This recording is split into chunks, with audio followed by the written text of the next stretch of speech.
আসসালামু আলাইকুম ওরহমতুল্লাহি ওবারাকাতুহু।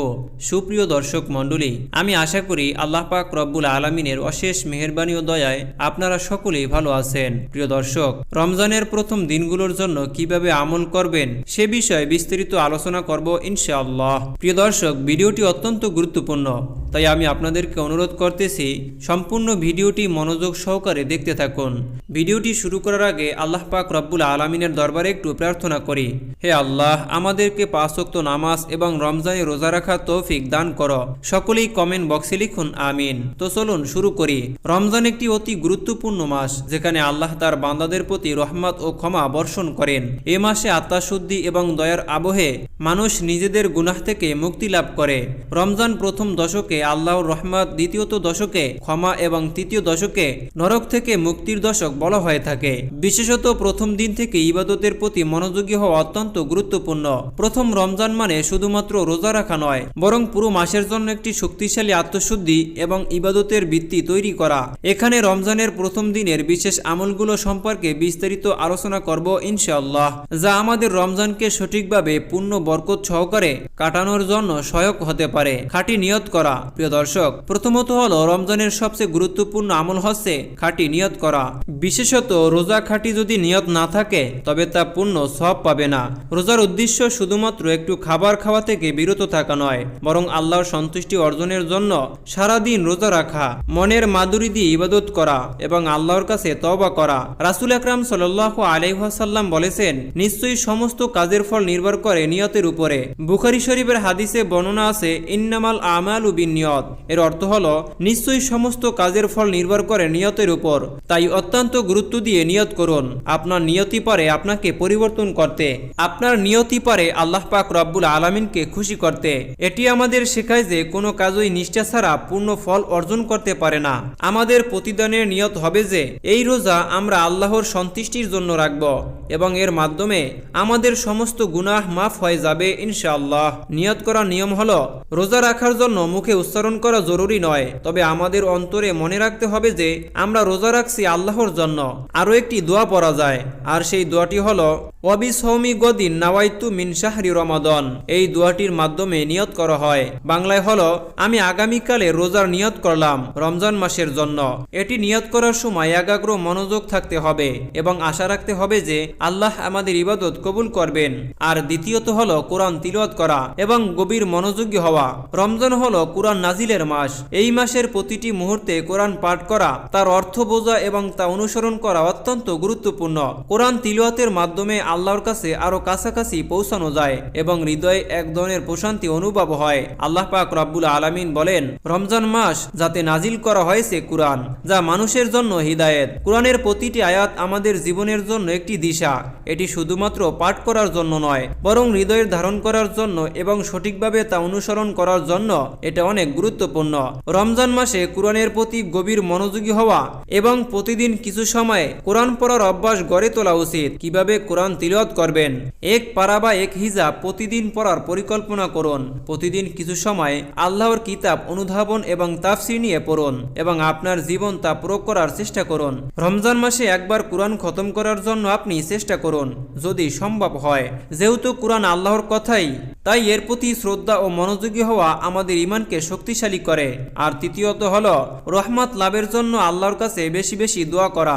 রমজান মাসে প্রথম দশক হলো রহমতের দশক, যেখানে আল্লাহ পাক রব্বুল আলামিন তার বান্দাদের প্রতি অসীম রহমত বর্ষণ করেন। এই সময় আমাদের আল্লাহর কাছে দোয়া করতে হবে যে যেন তিনি আমাদের গুনাহগুলোকে মাফ করেন এবং আমাদের হৃদয়ে শান্তি ও বরকত দেন। আমরা সকলেই আল্লাহ পাক রব্বুল আলামিনের কাছে বেশি বেশি দোয়া করব।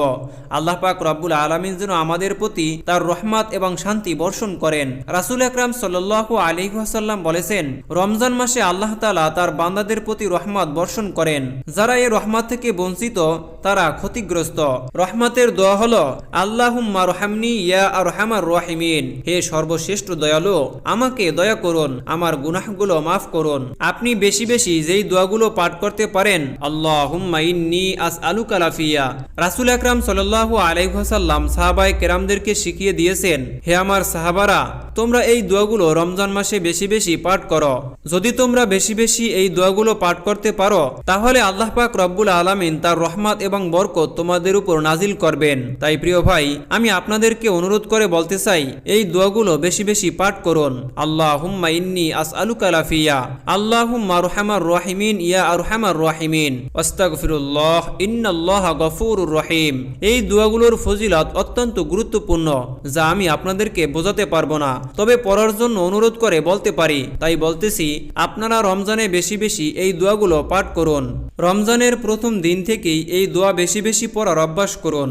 আপনি সেহরি, ইফতার, নামাজ অথবা অন্য সময় এই দোয়া পাঠ করতে পারেন। আর চতুর্থ নম্বর হলো গুনাহ থেকে বিরত থাকা এবং নিজেকে সৎভাবে রক্ষা করা। রোজা রাখার অন্যতম উদ্দেশ্য হলো নিজের সমস্ত খারাপ কাজ থেকে বিরত থাকা এবং আত্মশুদ্ধি অর্জন করা। রোজা শুধু খাওয়া দাওয়া থেকে বিরত থাকা নয়, বরং এটি চোখ, কান, জিহ্বা ও অন্তর সবকিছুকে হারাম কাজ থেকে বিরত রাখতে সাহায্য করে। রাসূল আকরাম সাল্লাল্লাহু আলাইহি ওয়াসাল্লাম বলেছেন, যে ব্যক্তি মিথ্যা কথা ও খারাপ কাজ বর্জন করে না, তার খানাপিনা থেকে বিরত থাকার দরকার নেই, অর্থাৎ তার রোজা হবে না। আপনি কিভাবে গুনাহ থেকে দূরে থাকবেন? মিথ্যা বলা থেকে বিরত থাকুন, গীবত, পরনিন্দা এবং ঝগড়া বিপদ থেকে এবং অশ্লীল ভাষা বা অশালীন কাজ থেকে নিজেকে রক্ষা করুন। চোখের সামনে অশ্লীল দৃশ্য দেখা পরিহার করুন। হারাম ও হালালকে ভালোভাবে বুঝে চলুন এবং হারাম কাজ থেকে তওবা করুন। আর 5 নম্বর হলো দান সদাকা করা, ইফতার করানো। আপনি দান সদাকা করতে পারেন, মানুষকে ইফতার করাতে পারেন। রাসূল আকরাম সাল্লাল্লাহু আলাইহি ওয়াসাল্লাম বলেছেন, তোমরা রোজাদারকে খাওয়াও যদি সামান্য পরিমাণ একটি খেজুর হয়, আর যদি তা না পারো তাহলে 1 গ্লাস সাদা পানি পান করাও। অর্থাৎ মানুষকে খাওয়ানো অত্যন্ত গুরুত্বপূর্ণ। রাসূল আকরাম সাল্লাল্লাহু আলাইহি ওয়াসাল্লাম আমাদেরকে শিখিয়ে দিয়েছেন। ইসলাম প্রিয় দিনী ভাই ও বোনেরা, তাই অত্যন্ত গুরুত্বের সাথে আমার বলে দেওয়া এই আমলগুলো করার চেষ্টা করুন। আশা করি আল্লাহ পাক রব্বুল আলামিন আপনার রোজা কবুল করবেন, আপনাকে জান্নাতবাসী করবেন, আপনার নেক মাকসুদ পূরণ করবেন ইনশাআল্লাহ। কিভাবে দান করবেন?